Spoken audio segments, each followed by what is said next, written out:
दूसरों ने बुद्धि घुमा दी, अपना ही बच्चा पराया हो गया, अपने ही बच्चे का दिमाग घूम गया और वो कर बैठा जो नहीं करना चाहिए था। कहते हैं जब दुर्योधन पैदा हुआ तो ज्ञानी लोगों को बुलाया गया, आशीर्वाद दो। तो राजा थे उस समय, मन में भाव, क्योंकि राज परिवार में बहुत बड़े बड़े ज्ञानी ध्यानी लोग, ऋषि मुनियों का आगमन होता रहता है। तो वो आए, उन्होंने देख करके कहा कि महाराज, संतान आपकी पहली है, लेकिन इस संतान को अपने से दूर रखना, डांट के रखना, लाड़ प्यार में ना इसको संभाल लेना, क्योंकि बहुत चारों तरफ ही लक्षण अच्छे नहीं घट रहे। इस समय दिखाई दे रहा है कि कोई अच्छी आत्मा का प्रवेश आपके कुल में नहीं हुआ।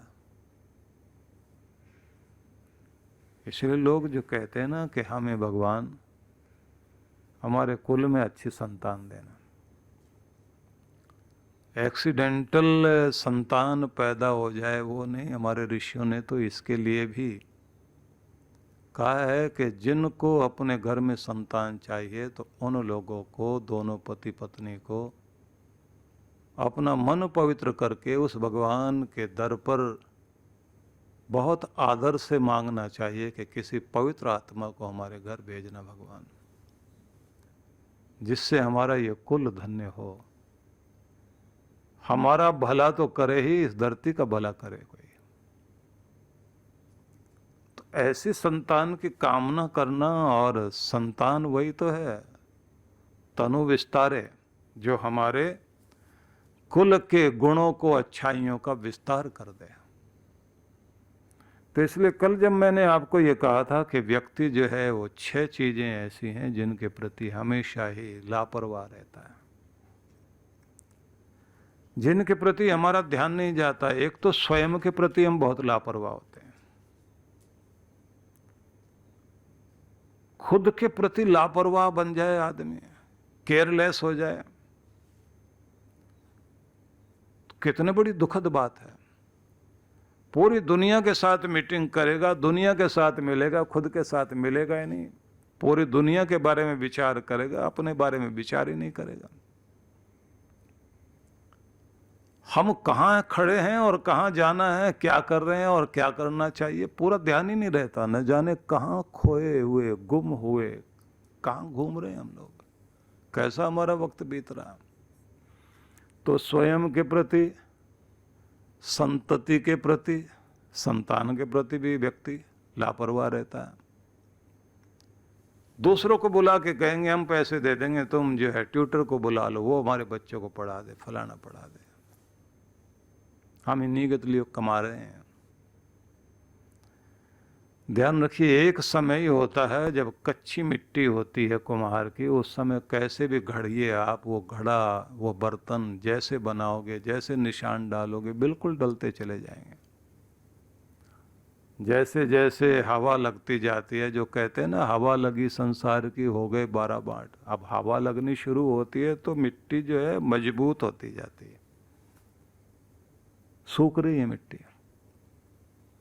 बच्चा बड़ा होता जा रहा है, 16-17 साल का पहुंचते पहुंचते माँ कहती मेरी तो सुनता ही नहीं।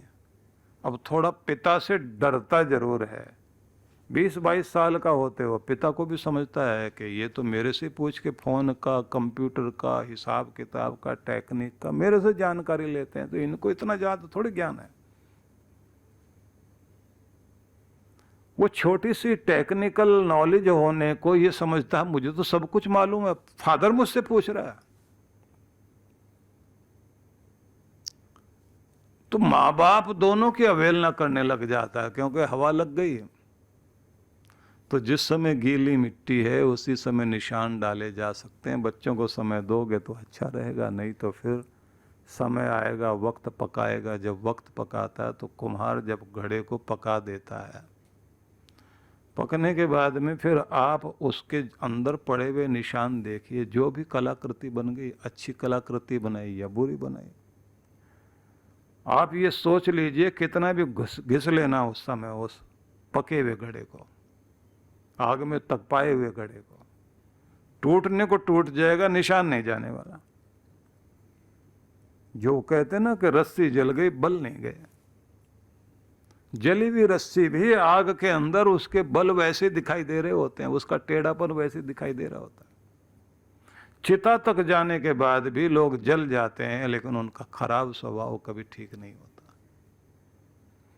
तो स्वयं के प्रति लापरवाह, संतति के प्रति लापरवाह, स्वास्थ्य के प्रति लापरवाह, इंसान कितना लापरवाह है। अब संतान के प्रति लापरवाह हो गया तो कमाल की बात तो ये है, उससे भी ज्यादा, क्योंकि सेहत हमारी सबसे ज्यादा कीमती चीज है ना।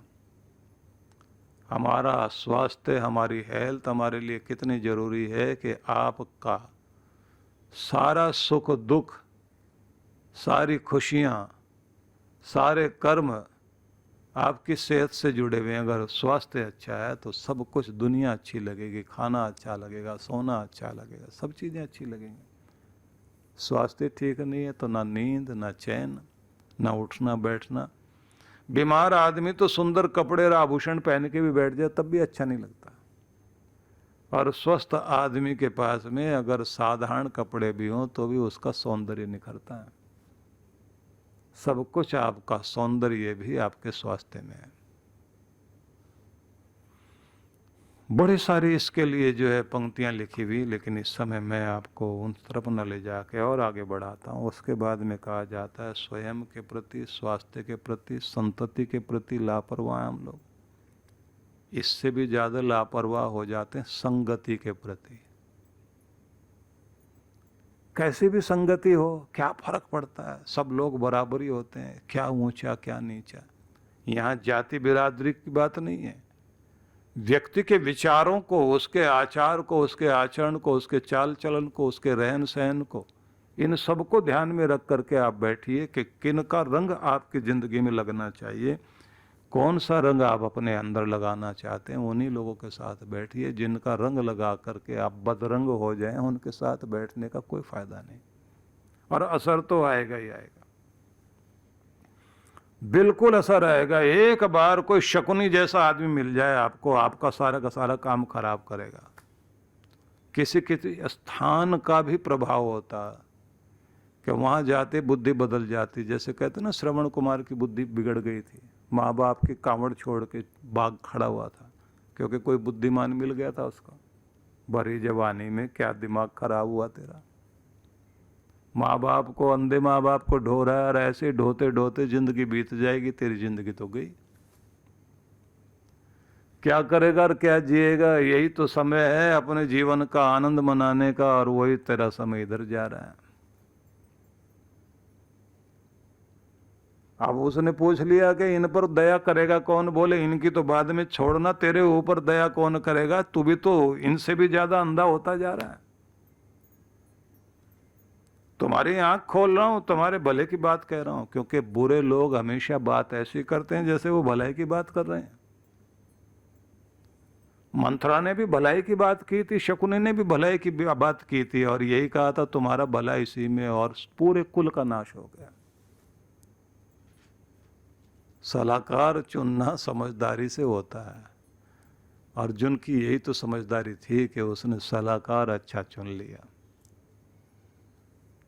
अच्छा सलाहकार चुन लिया तो उसी का परिणाम है कि जीता भी, जीवित भी रहा, और धर्म की स्थापना हुई। गलत व्यक्ति का सलाह लेना और उसका साथ लेना कहाँ पहुंचा देता है। पूरा महाभारत आप देखिए, यही तो कहानी है।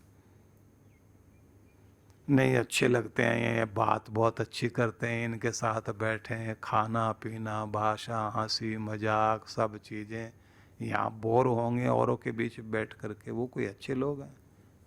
अब वो जो आपको लगता है कि ये बोर करते हैं और ये बहुत मज़ा देते हैं, कहते ना वो थोड़ी देर का मज़ा जिंदगी भर की सजा हो जाती है। लम्हों ने खता की और सदियों ने सजा पाई। एक लम्हे की गलती पूरी जिंदगी की सजा बन जाती है। इसलिए समझदार लोग जब मिलते हैं तब क्या करते हैं, तो एक समझदार आदमी मिला श्रवण कुमार को, उसने कहा भैया ऐसा कर, इन माँ बाप को यहां तक ले आए ना, 1-8 किलोमीटर और चल, वहां जाके एक अच्छी सी जगह जहां भले लोग हैं ना, उनके बीच में छोड़ देना इनको, यहां मत छोड़। अब वो कंधे पर रखकर चलो 1 किलोमीटर और चलते हैं। तो दूसरी जगह गए तो वहां जाते वातावरण बदला, वहां का पानी वानी पिया, वहां जाके बैठे, और उसके बाद माँ बाप ने जैसे आशीर्वाद देना शुरू किया, बेटा तो ठीक है ना, हम लोगों को छोड़, हमारे बारे में चिंता क्यों करता है, तू अपना भला सोच। मुंह धोया इसने, पानी वानी पिया तो बुद्धि बदली, मुझे क्या हो गया। जवानी किसी अच्छे काम में बीते, वो ही जवानी जवानी है। वो जवानी जवानी नहीं है अपना भला सोचते सोचते अपना भी बुरा कर ले आदमी, और उद्देश्यपूर्ण जीवन ना हो। अंधे थे तो भी इन्होंने मुझे पाल पोस कर बड़ा कर दिया, इस लायक बना दिया, और मैं तो आंखों वाला होकर भी इनका ध्यान नहीं रख पा रहा।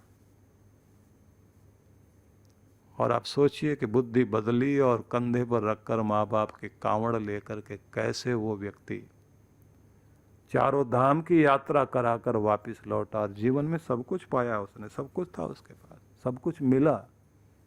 जो इतनी हिम्मत कर सकता था तो कमाने में भी क्या कमी रही उसके। सब कुछ व्यक्ति कर सकता है, लेकिन आप सोचिए कि माँ बाप की सेवा करते करते उसका शरीर दुनिया से विदा हो गया, क्योंकि जिस समय राजा दशरथ का तीर लग गया,